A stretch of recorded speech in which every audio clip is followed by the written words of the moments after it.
एकदम कोई भी बच्चा जवान नहीं होता। शादी की उम्र आते आते तकरीबन 17-18 साल लग जाते हैं। और हमारी अपनी बरादरी की अपनी कंडीशन यह है कि 25 से 30 साल शादी को लग जाते हैं, जबकि फरमाया गया था बच्चे जवान हो जाएं तो निकाह जल्दी करो। हम कहते हैं अभी पैरों पे खड़ा नहीं हुआ है, जब खड़ा हो जाएगा ना तब निकाह करेंगे, उससे पहले ना वो कचहरी में खड़ा हो जाता है, फिर कहते हैं ये तो सोचा ही नहीं था।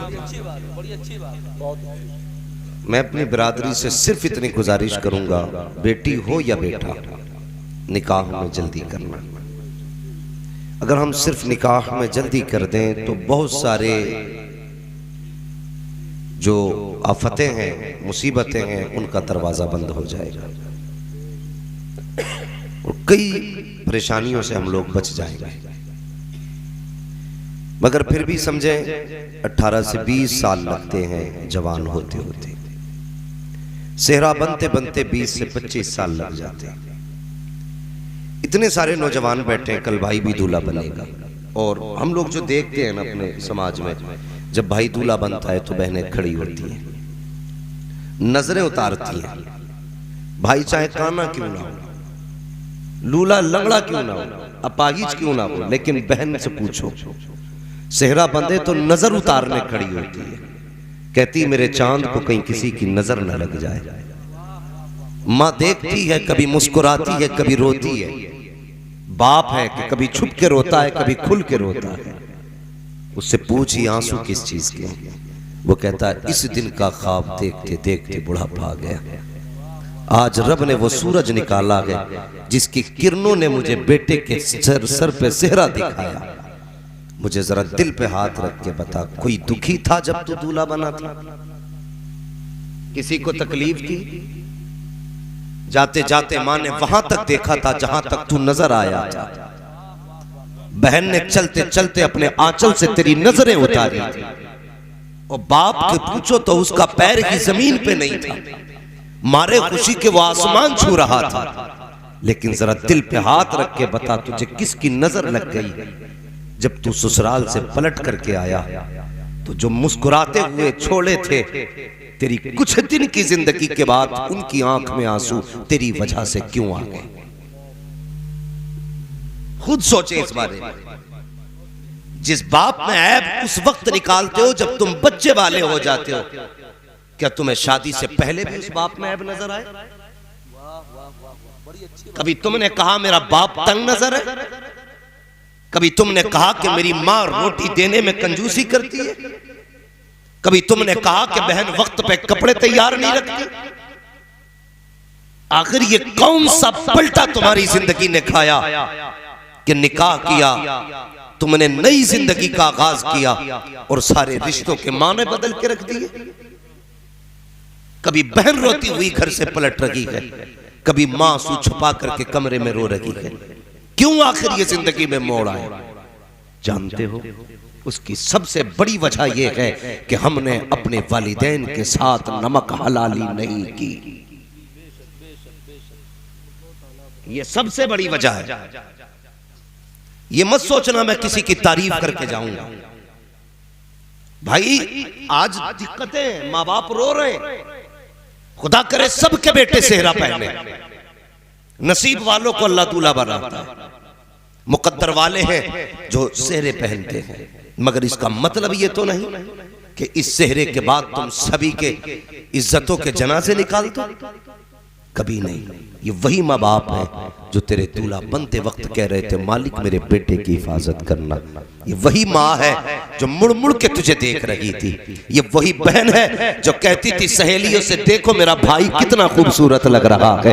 आज मुझे बता तो सही, जब वही बहन तेरे दरवाजे पे आती है, कभी चेहरा मोड़ लेता है, कभी हाथ पीछे कर लेता है, कभी कहता है तेरे आने से सुख चला जाता है, कभी कहता है तेरे आने से झगड़े बढ़ जाते हैं। वो बहन जो तुझे मुड़ मुड़ के देख रही थी, तो आज उसे एक नजर देखने तैयार नहीं है। पता इस बहन का कसूर क्या है, इसकी खता क्या है? सिर्फ इतना कसूर है कि खुदा ने इसे बेटी बनाया है, इसे बेटी बनाया है। लेकिन याद रखना मेरे प्यारे, जब दुनिया साथ छोड़ देगी तब यही बहन तेरे बाजू में नजर आएगी, यही बेटी तेरे बगल में नजर आएगी। और यार जब बेटे धक्का देते हैं तब बेटियां सीने से लगाया करती है, इनसे चेहरे ना मोड़ना, इनसे रिश्ते ना तोड़ना।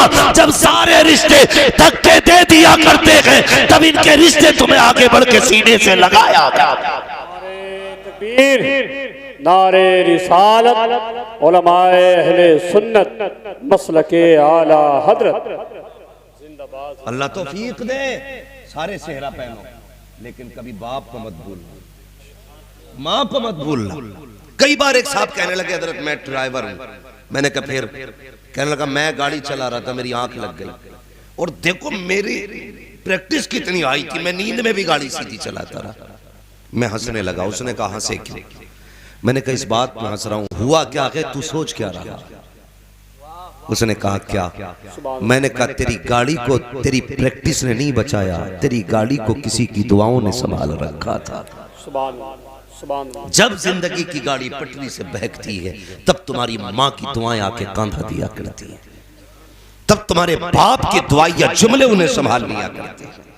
और हम ये सोचते हैं कि नहीं जी ये सब हमारी मेहनत का फल है, हमारी ताकत है। नहीं, तेरी ताकत क्या है, औकात क्या तेरी, तू एक कदम भी चल सके नहीं। कभी अपना मत समझना, जो कुछ भी बने हो, कुछ भी है, ये सिर्फ माँ बाप की दुआएं हैं। ख्याल करना मेरी बात का, अल्लाह तुम्हें दूल्हा बनाए, सेहरे पहनो, लेकिन माँ बाप का हक अदा करना है, माँ बाप का हक अदा करना है। और माँ बाप से भी थोड़ी सी गुजारिश कर लूं, बुरा ना मानिएगा। शिकायत क्या करते हैं? शिकायत ये करते हैं कि साहब बहू जो है ना बिल्कुल इज्जत नहीं कर रही। थोड़ी सी बस इतनी बात जहन में लाएं, वो एक नई जगह पे आई है। भैंस पालते होंगे ना अक्सर किसान लोग, नई भैंस अगर आती है ना तो एक दो दिन तो चारा भी नहीं खाती। क्या बात है? वो कहते डॉक्टर को दिखाओ, तो डॉक्टर कहता नहीं नया खूंटा है ना, तो अभी कुछ दिन हेर करे। वो जुमला होता उनका, कोई मैं तो नहीं जानता, आज तक लुगत में भी मुझे ये नहीं मिला, लेकिन उनके अपने अपने इस्तिलाहात हैं कि कुछ दिन ये उदास रहेगी, फिर मन लग जाएगा तो ये तुम्हारे घर के अंदर सब कुछ खाएगा। एक जानवर नई जगह से उचाट होता है, उदास होता है, फिर ये तो इंसान है।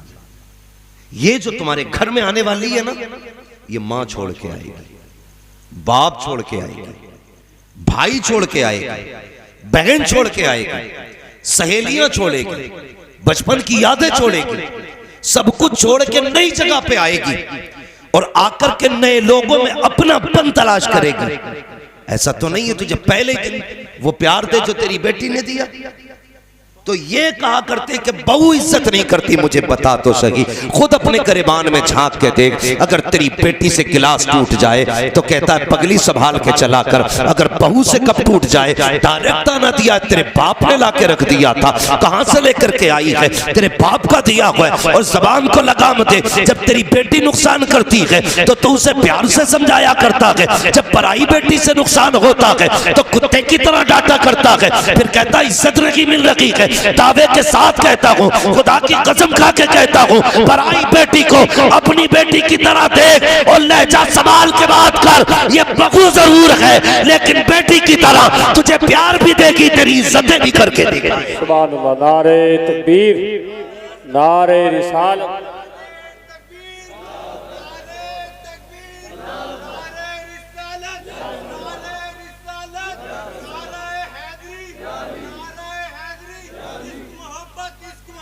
आला हजरत, आला हजरत।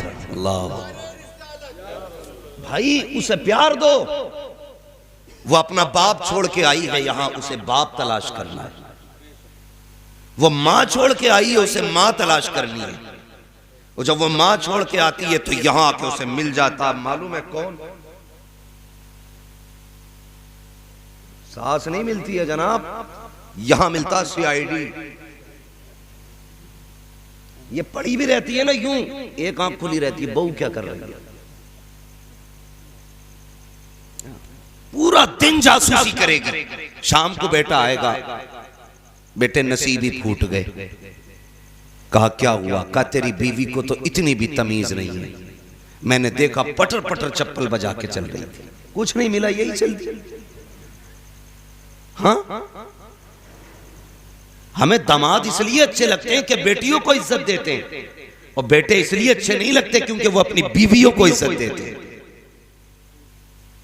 समझे मेरी बात? हाँ, हमें दामाद इसलिए अच्छे लगते हैं कि हमारी बेटी को खुश रखते हैं, बेटे इसलिए अच्छे नहीं लगते कि वो अपनी बीवी को खुश रखते हैं। यानी सब ये तो चाहते हैं कि बेटी खुश रहे, फिर ये क्यों नहीं चाहते कि दूसरे के घर की आने वाली बेटी भी खुश रहे, खुश रहे। ये दोनों तरफ से तलवारें चलती हैं। उसने कहा देखी ऐसे चल रही थी, ऐसे बोल रही, और वो भी कम नहीं है। देखो वो कुछ दिन बर्दाश्त करती है, फितरत है इंसान की।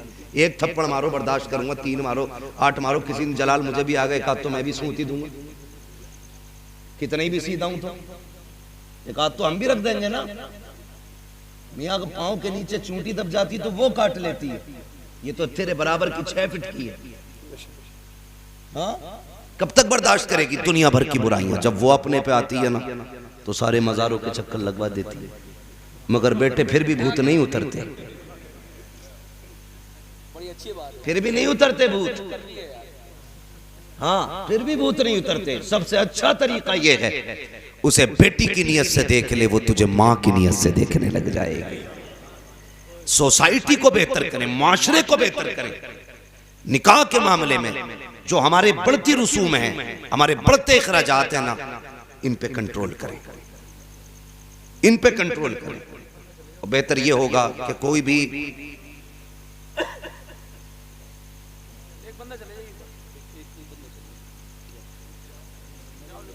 कोई भी नाजायज काम, फजूल खर्ची ये नहीं होनी चाहिए।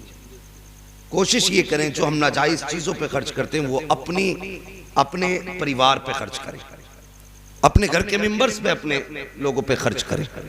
ये हमारी और आपकी जिम्मेदारी है। कोशिश ये किया करें कि हालात को ज्यादा से ज्यादा बेहतर किया जाए। ये जो जहेज के नाम पे और रुपए पैसे के नाम पे झगड़े फसाद होते हैं, इन सारी चीजों को बंद करो, सादगी के साथ जिंदगी गुजारो। जिंदगी जितनी सादा होगी अल्लाह उतनी ही बरकतें अता फरमाएगा, अल्लाह उतनी ही बरकतें अता फरमाएगा। बस जिंदगी सादगी के साथ गुजारे। दूसरे की बेटी को अपनी बेटी समझे, उसे घर में अपनी बेटी की तरह रखें, उसकी गलतियों पे पर्दा डालें। उसे महसूस होना चाहिए कि मैं जंगल में नहीं आई हूं, अपनों के बीच आई हूं। कोई गलती भी हो जाती है तो ये बेटी समझ के मुझे माफ कर देते, फिर वो तुम्हें बाप समझ के इज्जत देगी, तुम्हें मां समझ के इज्जत देगी, तुम्हें अपना समझ के प्यार देगी, मोहब्बतें देगी। तवज्जो है? तो कोशिश ये करें कि हम अपने घर में आने वाली नई नवेली दुल्हन को अपनी बेटी वाला प्यार दें, बेटी वाला प्यार दें, और उसके दुख को अपनी बेटी का दुख महसूस करें। ये हमारी जिम्मेदारी बनती है। इससे हमारा मुआशरा भी बेहतर होगा, हमारे नस्लें भी अच्छी होंगी। और जब तक हमारे घरों के अंदर झगड़े रहेंगे, फसाद रहेंगे, हमारी नस्ल अच्छी नहीं होगी, हमारी नस्ल अच्छी नहीं होगी। इसलिए मेरी गुजारिश ये है कि आप एक नई जिंदगी का आगाज करने जा रहे हैं, एक नए दौर का आगाज करने जा रहे हैं। तो कोशिश ये करें कि अल्लाह रसूल की रजा के लिए हम वो काम करें जिससे अल्लाह भी राजी हो और रसूलुल्लाह भी राजी हो। ठीक है, अल्लाह रसूल राजी हो, हमें ऐसे काम करने। और जब घर के माहौल अच्छे होते हैं तो नस्लों की परवरिश अच्छी होती है। बच्चे कभी वो नहीं करते जो हम कहते हैं, बच्चे हमेशा वो करते हैं जो हमें करता हुआ देखते हैं। समझ गए ना? जो करता हुआ देखते हैं। ये तो है एक लड़की का मामला। और बेटों से भी गुजारिश है, बेटों से भी गुजारिश है, आप भी ख्याल करें। जो सब कुछ आपके लिए छोड़ के आई है, आपकी भी जिम्मेदारी है कि आप उसका पूरा हक अदा करें। ये नहीं कि जो अम्मा ने कह दिया वही शुरू कर दिया, तहकीक भी करनी है थोड़ी सी। जो इसने कहा ये गलत है कि सही है। अगर माँ का कहना दुरुस्त है, बीवी गलत है, तो इस्लाह के इस्लाम ने तरीके रखे। ये भी नहीं आप गाली गलौज करें, जानवरों की तरह पीटें, इससे कोई नतीजा नहीं होगा। इसलिए आप ये भी कोशिश करें जो आपके घर में आ रही है आप उसके साथ अच्छा सुलूक करें, आप उसके साथ अच्छा बर्ताव करें। ये शोहर की जिम्मेदारी है।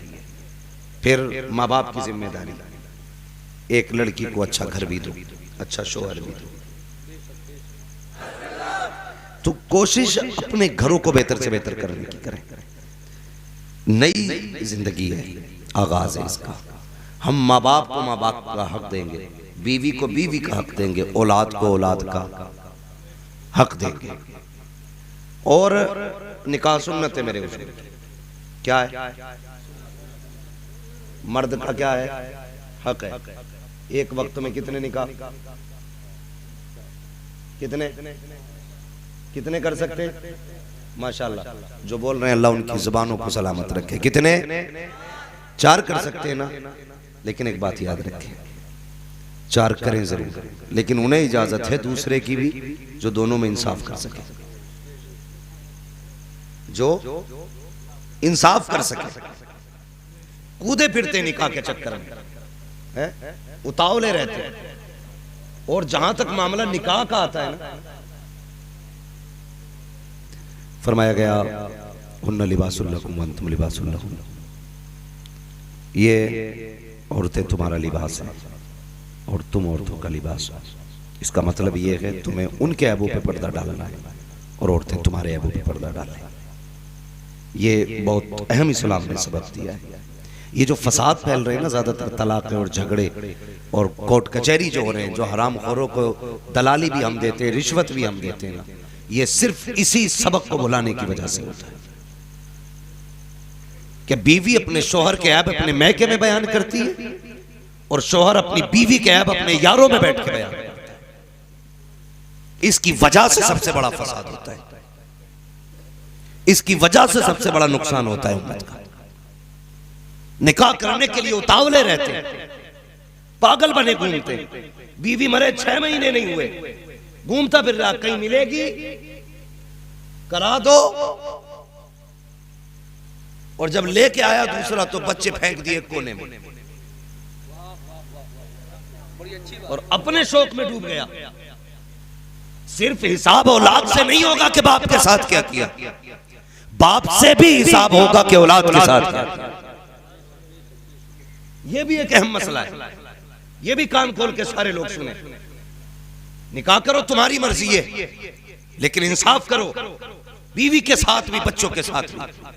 कई बार ऐसा होता है कि हम जुल्म करते हैं, ज्यादती करते हैं कि हमने निकाह तो कर लिया, लेकिन वो कहती नहीं मेरे साथ रहना पड़ेगा, तेरे बच्चों का साथ रहना मुझे अच्छा नहीं लगता, तेरे बेटे की आवाज अच्छी नहीं है, तेरी बेटी से मुझे नफरत है। और याद रख, इसकी माँ जरूर चली गई है लेकिन इसका खुदा जिंदा है, इसका मुस्तफा जिंदा है, इस पे सितम होगा, कोई देखे न देखे खुदा देख रहा है। जब ये रोएगी किसी को एहसास हो ना हो, लेकिन मुस्तफा को एहसास हो जाता है हम कितना सितम करते हैं। अपनी खुशी के लिए दूसरा निकाह किया और उस लंगूर की बच्ची को लाने के बाद उसकी खुश खुशियों की खातिर बच्चों को तकलीफें मत दिए देना कभी भी। तुम्हारी मर्जी के जितने निकाह करो जहां तक इस्लाम ने जायज रखे हैं, लेकिन बच्चों के साथ इंसाफ करो। दिल टूट जाता है। एक बच्ची का फोन आया, उसने कहा था मौलाना कभी ये तकरीर भी कर देना कि बच्चों को छोड़ के बीवियों के साथ रंग रंगीली न मनाया करो। मैंने कहा बात क्या है, क्या हुआ? उसने कहा मेरी 12 साल उम्र है। कहा फिर तुझे क्या हुआ? कहा मैं सिर्फ 8 साल की थी, मेरी माँ का इंतकाल हुआ, मेरे छोटे छोटे 2 भाई थे, बाप ने दूसरा निकाह किया। जिस दिन से दूसरी माँ आई है उस दिन से मैं इतनी परेशान हूँ कि कई दिन तक मेरे छोटे भाइयों ने फाके किए। जब उस माँ ने घर से निकाला, मैंने लोगों के घर पे बर्तन धोए, तब जाके मेरे भाइयों का पेट पाला है। आज उम्र 12 साल हो गई है, 4 साल हो गए लोगों के बर्तन धोते धोते, मैं अपने भाइयों का मुश्किल से पेट भर रही हूँ। और मुझे बता तो सही, तुझे क्या लगता है तू बीवी के पल्लू में लिपट के लेटेगा, किसी को खबर नहीं होगी। जब ये बेबस बच्चे रोया करते हैं, उस वक्त रब का कहर शवाब पे आता है, कहता आजा सुबह गाले, एक दिन ऐसा भी लाऊंगा, इसे उठा के कब्र में लाऊंगा और इतना रुलाऊंगा कि कोई आंसू पोंछने वाला नहीं होगा, कोई तसल्ली देने वाला नहीं होगा। ओ खुदा के बंदो ख्याल करना, किसी को दुख ना देना, किसी का दिल ना दुखाना। बेटी भी तुम्हारी है, तुझे क्या लगता है औलाद पेड़ से तोड़ ली जाती है? ये कोई फल है, जब चाहा हाथ बढ़ा के तोड़ लिया। ओ यार ये हर किसी को नसीब नहीं होती है। उनसे पूछ जिन पे औलाद नहीं है, किस मजार पे जाके भीख नहीं मांगी, कौन सी मस्जिद में जाके नहीं रोए है, हर जगह गए हैं, झोली फैलाते रखे। लेकिन कुरान कहता है अल्लाह जिसे चाहता है बेटी अता करता है, जिसे चाहता है बेटे अता करता है, और जिसे नहीं चाहता उसे कुछ नहीं देता है। तुझे औलाद मिल गई, तूने नाशुक्री की है, मर के देख वो सजा मिलेगी, कोई संभालने वाला ना होगा। इसलिए मेरे भाई निकाह करो, तुम्हारी मर्जी है, लेकिन बच्चों के हक अदा करना, उनके साथ ना इंसाफी ना करना। ऐसी जिंदगी गुजार के जा, बच्चे खुश होके कहे मालिक जो बाप तूने दिया था उसका शुक्रिया में हम तेरी राह में सजदा कर रहे हैं। खुदा की कसम मदीने वाला भी राजी हो जाएगा, खुद खुदा भी तुझसे राजी। अपने अपने हक सितम ना कर, वरना वो दिन भी आएगा अल्लाह कब्र में जब गिराएगा। आज रो ना, कभी भाई आंसू पोंछ देता है, कभी माँ आंसू पोंछ देती है, लेकिन जब कब्र में रोएगा ना कोई आंसू पोंछने वाला नसीब नहीं होगा, कोई तसल्ली देने वाला नहीं होगा, कोई संभालने वाला नहीं होगा। उसकी फिक्र कर, निकाह कर, तेरी मर्जी है, किसी पे सितम ना करना, किसी पे जुल्म ना करना। और जाओ इस महफिल में ये सोच के मत जाना कि हम अपनी बेटियों को जाकर के नसीहत करेंगे। भाई साउंड की थोड़ी आवाज खोल दें, इसकी आवाज बिल्कुल बंद हो गई है, ये मेरी आवाज बंद करने वाला है। हाँ तो ये नीचे वाली आवाज आप खोलें जरा, मेरी बात सुने। कोई ये सोच के ना तकरीर ना सुने कि मैं अपनी बीवी को समझाऊंगा, ये सोच के मेरी बात सुनना कि हम अपनी बेटी को जाके समझाएंगे। अगर सबकी बेटियां अच्छी हो जाएं तो किसी के घर की बहू खराब नहीं होगी, लेकिन हम सिर्फ बीवियों को समझाते हैं, बेटियों को नहीं समझाते, नहीं समझाते। बेटियों को भी ये सबक पढ़ाना, तेरा शोहर तेरी जन्नत है, अगर वो रूठा तो फिर कुछ नहीं मिलने वाला। हाँ फरमाया गया जो मियाँ बीवी या दोनों में से कोई एक बीवी अगर इस हाल में इंतकाल करे कि उसका शोहर उससे राजी है, तो उसके मरते मरते ये अल्लाह जन्नत के दरवाजे उसके लिए खोल देता है। कितनी बड़ी बात है ना, कितनी बड़ी बात है। और खास करके यार मैं दुआ करता हूं अल्लाह किसी औलाद को यतीमी का दाग ना दे। माँ अगर चली जाए ना, बंदा मिस्कीन हो जाए तो फिर बहुत मुश्किल हो जाता है, बहुत मुश्किल हो जाता है। ईद आई, कई लोगों ने सिर्फ मुझे मुबारकबादियां दी, मैंने मैसेज के जरिए देखा, यहां तक मुबारकबादियां थी कि हमारा घर कोई नहीं है, बस हम आपको सुनते हैं, आपको सब कुछ मानते हैं, बस चाह आपको मुबारकबाद दे दें, हमारा दिल ठंडा हो जाएगा। उस दिन मुझे एहसास हुआ जिसके पास अपने नहीं होते वो कितना अकेला होता है। कभी ये भीड़ हमारी तन्हाई दूर नहीं करती, कभी कभी महफिलों में लोग बैठे हुए भी अकेले होते हैं। ये एहसास करें आप अपने अंदर, महफिलों में बैठे हुए लोग भी अकेले रह जाते हैं, और कभी जंगल में अकेला इंसान भी तन्हा नहीं होता है, कायनात साथ।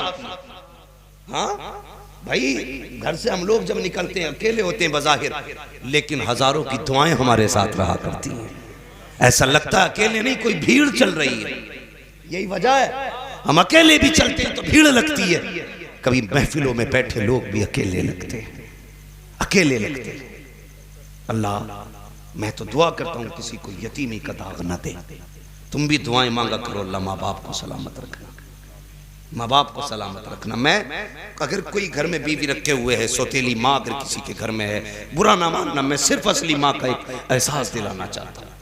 सगी माँ क्या होती है, वो क्या था, किसी शख्स की एक बीवी का जब इंतकाल हुआ, उसके घर में बेटा मौजूद था, बेटा छोटा था। कुछ दिन गुजर गए, एक दिन उसने बेटे को बैठाया और बड़ी प्यारी बात कही, कहने लगा यार बेटे एक बात बता। कहा क्या?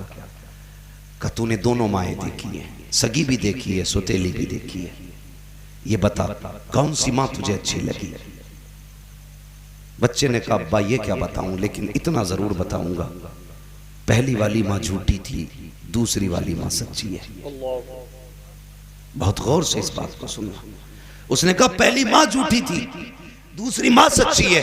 बाप तब परेशान हो गया, कहने लगा कैसा बेटा है, जिस माँ ने दूध पिलाया उसकी बुराई कर रहा है, जिसने सीने से लगाया उसकी बुराई कर रहा है, जो रातों को जाग के इसकी परवरिश करती रही उसकी बुराई कर रहा है, और जिसने पाला नहीं उसकी तारीफ कर रहा है। बैठ गया, कहने लगा बेटा मैं समझा नहीं, कहना क्या चाहता है? तो बच्चे ने कहा था अब्बा समझना चाहते हो? कहा हाँ। तो बाप ने कहा बेटे बता तो सही। बच्चे ने कहा अब्बा पहली माँ इसलिए झूठी थी, अगर मैं कोई शरारत था वो कहती थी तुझे रोटी नहीं दी जाएगी, अब्बा मैं फिर भी नहीं मानता और उल्टा माँ से नाराज होता तो वो मुझे गोद में बैठाती, कहती तुझे मेरे दूध की कसम है खाना खा ले, तुझे मेरी कसम है खाना खा ले। आधी रात हो जाती, अब्बा मैं जब तक न खाता था वो माँ नहीं खाया करती थी, जो दिन भर कहती थी रोटी नहीं दूंगी वो मेरे बगैर खाया नहीं करती थी। ए अब्बा अगर मैं शरारत करता, घर से बाहर निकलता वो दौड़ के पकड़ती, मैं हाथ नहीं आता वो आवाज दे के कहती जा तो रहा है दरवाजा नहीं खोला जाएगा। कहा अब्बा अगर मैं डर की वजह से देर कर देता आने में तो वो घर से दुपट्टा सर पे डालती और लोगों से पूछा करती थी मेरा चांद देखा हो तो बताओ, मेरा लाल देखा हो तो बताओ। कहा अब्बा जी वो इनकार करने के बावजूद भी मुझे तलाश करती थी, लेकिन ये जो माँ आई है ये इतनी सच्ची है, अगर ये कह देती है कि तुझे खाना नहीं दूंगी, अगर कम शरारत भी करूं अब्बा मुझे रोटी नहीं दी जाती है, मैं इसके पैरों में बैठ के रोटी मांगता रहता हूँ। अब्बा मैंने कितनी रातें फाके से गुजारी है, तुझे क्या मालूम है कितने दिन मैंने बिना रोटी के रोजा रखा है। ए मेरे बाप तुझे क्या पता है, हल्की सी खता हो जाए दिन भर फाके से रहा करता हूँ, अगर मैं घर से निकलने लगूं कहती है दरवाजा नहीं खोला जाएगा, अगर देर हो जाती है दरवाजा बंद कर देती है। ए मेरे बाप तुझे क्या पता है कितनी रातें मैंने सर्दी की दरवाजे पे काटी है, जो कहती है करके दिखाया करती है और वो जो कहती थी कभी किया नहीं करती थी, इसलिए मैंने कहा है वो झूठी थी ये सच्ची है। कहा बेटे मामला क्या है? बाप की चीख निकली, उसने कहा बेटे बाप झूठ और सच की नहीं है, बात ये है कि जिस माँ का लाल होता है उसी माँ को दर्द होता है, जिसका लाल नहीं होता उसे दर्द नहीं होता।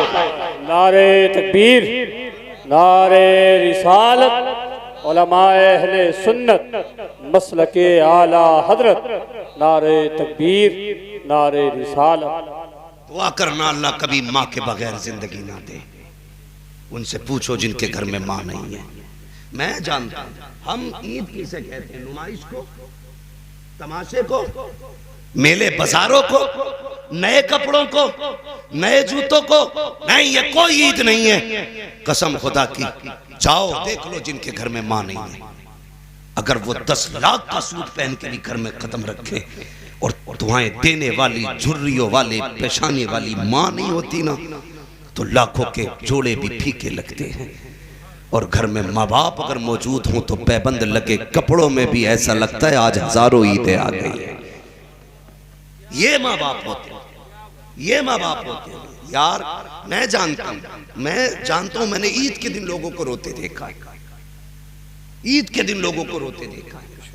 मैं मिला, मैंने पूछा रोने की वजह, उसने कहा सब कुछ है, सिवैयां भी है, मीठा भी है, कपड़े भी है। मैंने कहा फिर किसी ने कुछ कहा नहीं? कहा नहीं इसलिए तो रो रहा हूं। मैंने कहा क्यों? कहने लगा काश आज माँ होती जो माथा चूम के कहती मेरे लाल किसी की नजर न लगे, तो फिर ईद हो जाती, फिर ईद होती है। यकीन करें माँ नहीं होती तो ईदें भी फीकी रहती हैं, और माँ घर में हो तो हर दिन ईद होती है, बाप मौजूद हो तो हर दिन ईद होती है। हम कहते हैं ना माँ बाप मेरा सख्त है, बाप सूरज होता है और सूरज की फितरत गर्म होना है, लेकिन जिस दिन छुप जाए उस दिन अंधेरा हो जाता है, उस दिन अंधेरा हो जाता है। कभी बाप से नाराज मत होना, खुदा की कसम सबसे पहले बाप टूटता है, तेरे सख्त लहजे से बाप टूटता है, तेरी बेरुखी से बाप टूट जाता है। तूने चेहरा फेर लिया ना, उसे 28 साल की मेहनतें रुलाती हैं, उसे वो मजदूरी करके मंडी में खड़ा होना याद आता है। वो रोता ये सोच करके, यार पड़ोसी ने पेड़ भी इसलिए लगाया था, गर्मी होगी तो इसके नीचे बैठूंगा। मैंने तो 28 साल अपना लाल पाला था, ये सोच के पाला था जब बुढ़ापे की लाठी सारी टूट जाएगी तब मेरा बेटा मेरा लाठी बनेगा। जब मेरी कमर दर्द करेगी मेरा बेटा मेरी कमर की ताकत बनेगा। आज इसने ही अकेला छोड़ दिया। यार फिर वो लाठी देख के रोता है कि इस बेटे से तो मेरी लाठी बेहतर थी, जो अपनी मर्जी से नहीं मेरी मर्जी से चला करती थी, जो कभी छोड़ के नहीं गई है। यार वो कहा था किसी ने, पेड़ उम्मीदों का ये सोच के काटा ना गया, फल ना आ पाएंगे इस पे तो हवा ही देगा। लोग फल ना पेड़ लगाते हैं साये की नीयत से, बाप औलाद पालता है मदद की नीयत से। कभी बाप को अकेला ना छोड़ना, अगर कमर झुकती दिखाई दे बगल में हाथ डालना, कहना झुकना नहीं, संभालने के लिए तेरा 28 साल का बेटा मौजूद है। जिंदाबाद जिंदाबाद। ये जिंदगी गुजार के, ऐसी जिंदगी गुजार के जाओ। इनकी एहसान और इनकी कुर्बानियां याद रखना। जब औलाद मुंह मोड़ती है ना, फिर बाप के लिए ऐसा लगता है जैसे जमीन तंग हो गई। इसलिए उस दर्द को भी तुम महसूस नहीं कर सकते जो तुम्हारे तानों पे बाप को होता है, और उस खुशी को भी तुम सोच नहीं सकते जो तुम्हारी तरक्की पे बाप को होती है। सोच नहीं सकते। कभी ये मत कहना मेरा बाप मेरे लिए कभी नहीं रोया। बाप चूंकि घर का मजबूत एक पिलर होता है, क्योंकि बुनियाद बाप है। अगर वो रो दिया सबके सामने तो घर टूट जाएगा। रोता बाप भी है, लेकिन कभी खुल के नहीं रोता, छुप के रोता है। कभी ये मत समझना मेरे लिए नहीं रोया, मेरा बाप जो है कभी रोया नहीं। मैं उस दिन लेट हो गया था, लोग कहते मैं लेट हो गया था ना, मेरी माँ कभी दरवाजे पे कभी बिस्तर पे और अब्बा बिस्तर पे लेटे हुए थे। मैंने कहा कसम खा के बता, अगर माँ बेकरार थी तो नींद तेरे बाप को भी नहीं आई होगी, नींद बाप को भी नहीं आई होगी। इसलिए घर में बीवियां आए, उसको पहला सबक पढ़ा दो, याद रख मेरे माँ बाप मेरी जन्नत है और मैं तेरी जन्नत हूँ। अगर तू अपनी जन्नत बचाना चाहती है तो मेरी जन्नत की हिफाजत करना। ये कहो अपनी बीवी से, अगर तू अपनी जन्नत बचाना चाहती है तो मेरी जन्नत की हिफाजत कर। हम यार कई बार हमारे बाप ने कहा बता बेटे क्या खाएगा। मौलाना सनात साहब आप भी ईद के त्योहार पे घर जाते होंगे, बच्चों से मिलते होंगे, आप भी पूछते होंगे बच्चों बताओ ईद आज क्या खाना चाहोगे। हर बाप अपनी औलाद से पूछता तेरी मर्जी का बनेगा। एक बार कभी बाप को खड़ा कर माँ को बैठा, फिर पूछ बताओ आज तुम्हारी मर्जी का बनेगा। कभी उनसे भी कहना तुम्हारी मर्जी का बनेगा, जो कहोगे वो बनेगा। खुदा की कसम वो तुझसे खून नहीं मांगेंगे तेरा, जिगर नहीं मांगेंगे तेरा, मैदा गुर्दा नहीं लेंगे तेरा।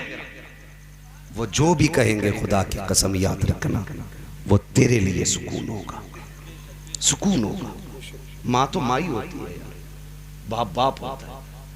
कई लोगों को मैंने देखा है, सबसे आदमी कब कब देखा जाता है सबसे ज्यादा? 2 बार। और 2 बार कब? नंबर 1 जब दुनिया में आता है तो ज्यादा लोग उसके मुंह देखने आते हैं। नंबर 2 जब दुनिया से जाता है तो मुंह देखने लोग आते हैं। नंबर 3 जब दूल्हा बनता है बंदा तब लोग देखने के लिए आया करते हैं। ये खुशी के मौके होते हैं जब सबकी नजर तुझ पे होगी। ये 3 मौके आएंगे, एक गुजर गया, या दूसरा आने वाला है, या दूसरा भी गुजर गया, फिर तीसरा आएगा, फिर तीसरा आएगा। मेरे भाई बस इतना ख्याल कर जो मैं कहने लगा हूं, बहुत गौर से मेरी बात सुन। ये मौके आते हैं कुछ जिंदगी में जिसमें लोग सब तुझे देखते हैं। मैंने ऐसे खुशी के मौके पे भी लोगों को रोते देखा है। क्यों जानते हो? जब बड़ी खुशी होती है और कोई अपना बहुत करीबी याद आता है ना तो फिर बंदा रो देता है। बहुत खुशी के मौके पे भी किसी अपने की याद आती है। इसलिए हमारी खुशियां भी हमारे माँ बाप से है, हमारी हिम्मत भी हमारे माँ बाप से है, हमारा उरूज भी हमारे माँ बाप से है। नहीं, ये बाजू की ताकत नहीं, दुनिया हम बात को जानती है, ये मेरा कमाल नहीं, बल्कि वो कहा था किसी ने बुलंदियों का बड़े से बड़ा निशान छुआ, उठाया गोद में माँ ने तब आसमान छुआ। जब माँ उठाती है तब बंदा ऊंचा होता है। तो तेरी तरक्की का सबसे बड़ा पिलर तेरे माँ बाप है। अपनी बीवी से कहना तेरी जन्नत मैं हूं, मेरी जन्नत मेरे माँ बाप। अगर अपनी जन्नत बचानी है तो मेरी जन्नत का ख्याल करना है। मेरी जन्नत का ख्याल करना। नसीब वाले जिन्हें नेक बीवियां भी,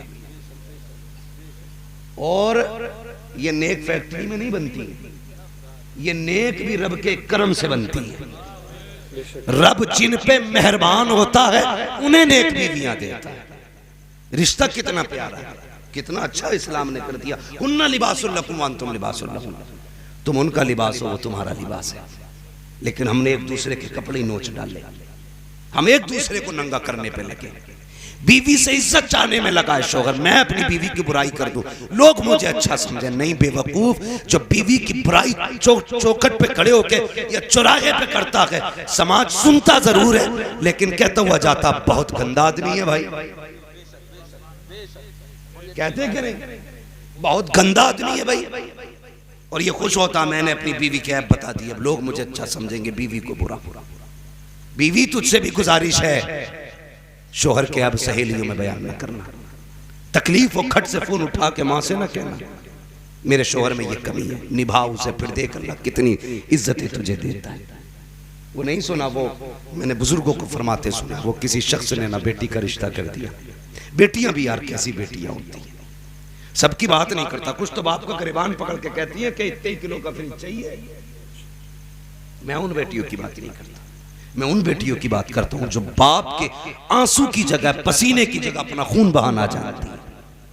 उन बेटियों की बात करता हूं। किसी ने कर दिया बेटी का निकाह, आ गई रुखसत होकर के, और उसका शौहर बीवी के लायक नहीं था।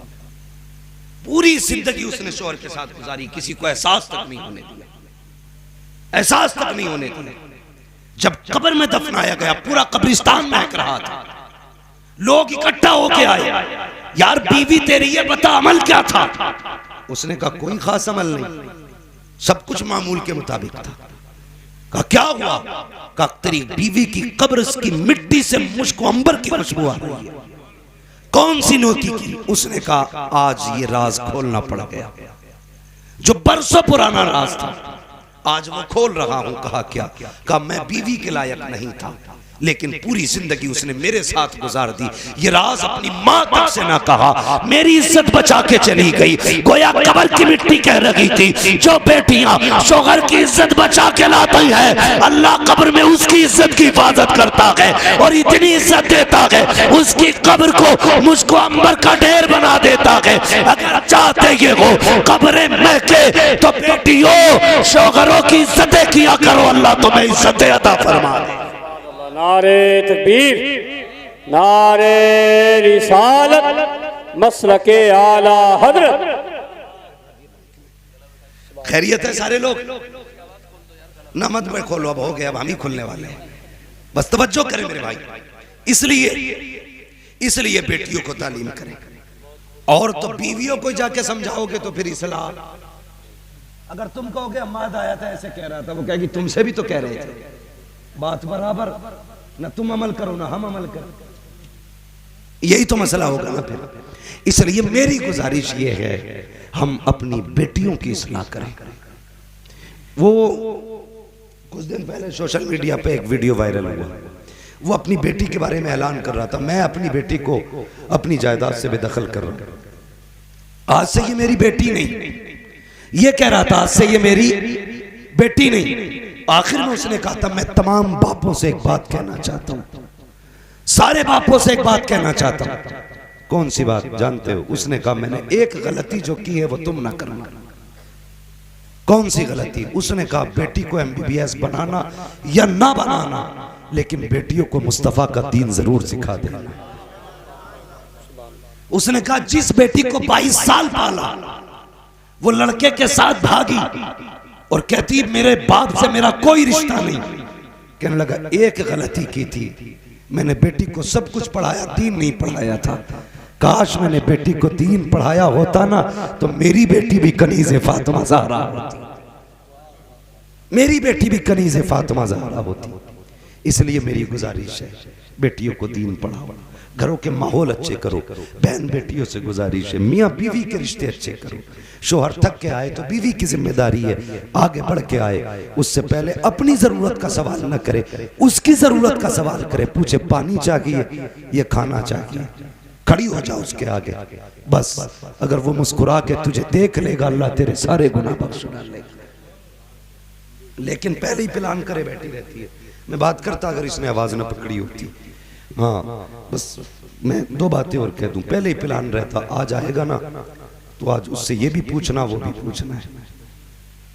नहीं मैंने नहीं ना कोल्ड ड्रिंक ना शिकंजी, मैं पीते ही नहीं हूँ। ये माइक गड़बड़ कराती है उन्होंने आके, बलाएं आती हैं तो ऐसे ही आ जाती हैं। कहीं ना कहीं तो भाई साहब साइड इफेक्ट पड़ता ही है। अगर एंटीबायोटिक भी लोगे ना तो कहीं ना कहीं नुकसान जरूर करती है। मसला जो है मैं बता दूं आपको, तो वो पहले से प्लानिंग होती है शोहर को परेशान करने की। ना बेटी अपने शोहर को परेशान ना करना, जलील ना करना शोहर को। तेरी शोहर तेरी इज्जत है, तेरी शोहर तेरा शोहर तेरी जन्नत है। कोशिश करना उसे राजी करने की। जरूरी नहीं है करोड़पति होगी तब इज्जत करेगा, या वो करोड़पति होगा तब तू इज्जत करेगी। नहीं, शोहर गरीब भी है तो इज्जत कर। अल्लाह तेरी कब्र को जन्नत के महलात में से एक महल बना देगा। हुन्ना लिबासुल लकुम व अंतुम लिबासुल लहुन, तुम्हारी औरतें तुम्हारा लिबास है और तुम अपनी औरतों का लिबास हो।